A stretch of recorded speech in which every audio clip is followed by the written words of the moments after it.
In recent years, protests have become an ever-present aspect of modern life.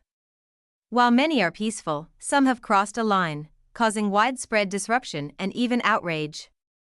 Today, we dive deep into one such group, Just Stop Oil. They've gained notoriety for their attention-grabbing and often controversial protest methods. But where do we draw the line between activism and nuisance? Just Stop Oil is an environmental activist group with a simple, yet bold demand. The UK government must stop all new licenses for the exploration and production of fossil fuels.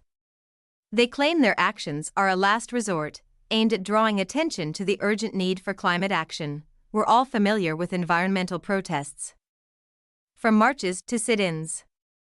However, Just Stop Oil's tactics have been far more aggressive and divisive, leaving many people questioning whether their protests are helping the cause or hurting it. One of Just Stop Oil's most notorious protest methods involves blocking major roads and highways.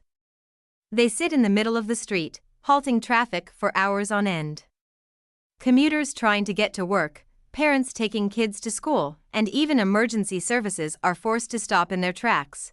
While raising awareness of climate issues is essential, is stopping everyday citizens from getting to their jobs or, worse, delaying ambulances and fire trucks really the best way? The group insists this is necessary to spark conversation. But for many, it's nothing short of a dangerous inconvenience. But it's not just traffic they're targeting. Some of their most controversial actions have involved acts of vandalism at art galleries. In one instance, Just Stop Oil protesters threw paint at priceless artworks, including Vincent van Gogh's Sunflowers in the National Gallery. They claim to be making a statement, but defacing art that has nothing to do with fossil fuels is a hard sell for the public. Culture and heritage should unite us, not be destroyed for shock value. Critics argue that these actions only alienate people who might otherwise support environmental causes. Instead of raising awareness, they risk tarnishing the movement's image. Sporting events have also become a stage for Just Stop Oil's protests.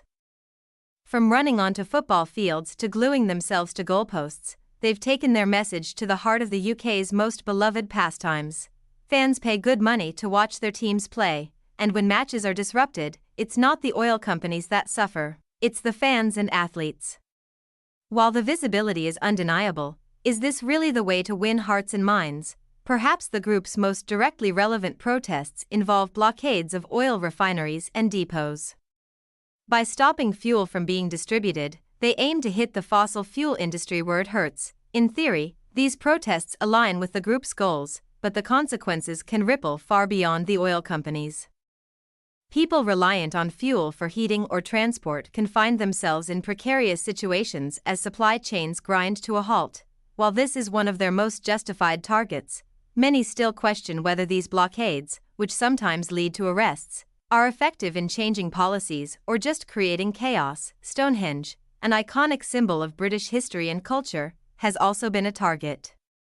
Just Stop Oil protesters recently caused damage to the ancient monument during one of their demonstrations. For many, this was a step too far. Damaging a historical site revered for thousands of years, for a cause unrelated to the monument itself, left a bad taste in the mouths of many. When activists begin to destroy cultural landmarks, even those who support the climate cause may start to turn away. The impact of Just Stop Oil's actions has been mixed. They have certainly garnered attention, but much of that attention has been negative.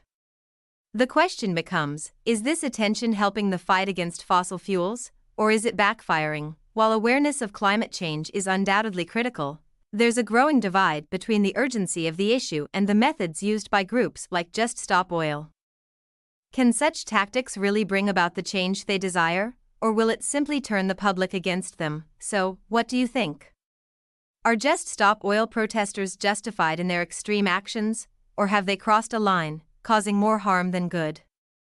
Let us know in the comments below. Thanks for watching, and don't forget to like, share, and subscribe for more insights on the world's pressing issues.